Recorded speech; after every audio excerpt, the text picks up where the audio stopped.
There is a story buried deep in the dusty pages of history, a story told for thousands of years, across continents, across cultures with different gods, yet the same event: the world swallowed by water, the Great Flood.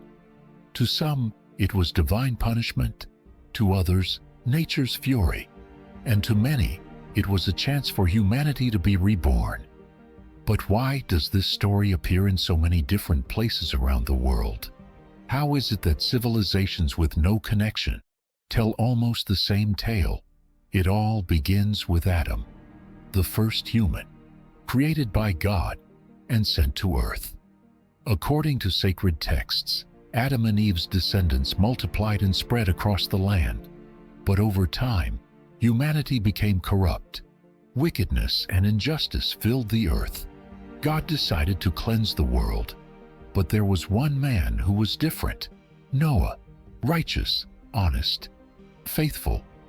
God gave Noah a mission: build a great ark, take pairs of every animal and prepare for the coming flood.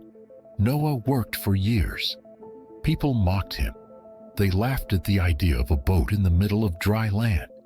But he never gave up. Then the day came. The skies darkened. Rain poured from above. Waters burst from below.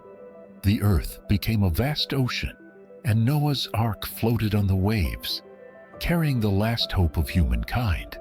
But here's where it gets even more mysterious. This story is not just found in the Bible, the Quran, or the Torah. It exists across the world, told in different tongues, by different peoples.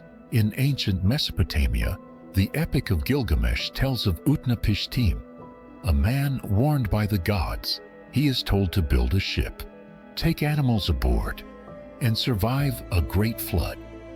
After the storm, his boat comes to rest on a mountain. He releases a bird to see if the waters have receded. Just like Noah, this story may have been written over 1,000 years before the account of Noah. In Hindu mythology, a wise man named Manu is warned by a fish about a coming flood. Manu builds a boat, takes sacred texts and animals, and survives the deluge. When the waters recede, he lands on a mountain and helps restart humanity. Among Native American tribes, many legends tell of a great flood sent by the gods. In some versions, a family escapes in a canoe. In others, people survive by clinging to a tree trunk. They are seen as the ancestors of the next generation. In Norse mythology, the death of the giant Ymir causes rivers of blood to flood the world. Most perish, but a few survive.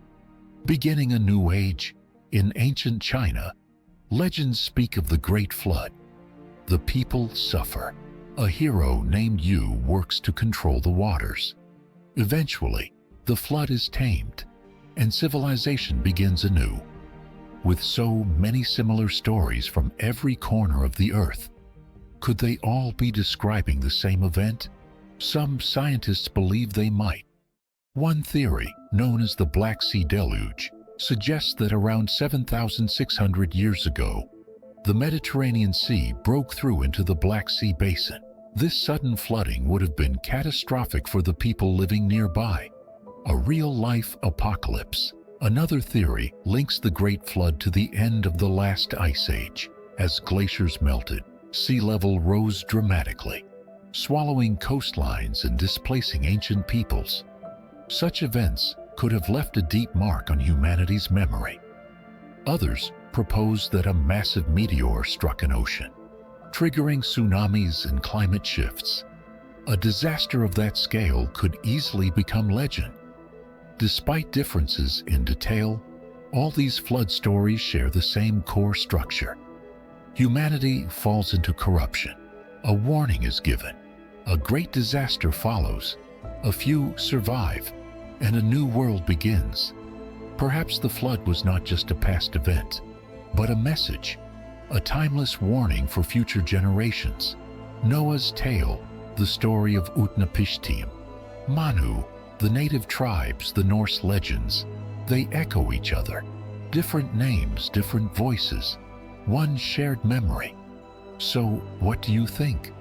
Was there really a great flood? Or is it just the echo of a fear buried deep within the human soul?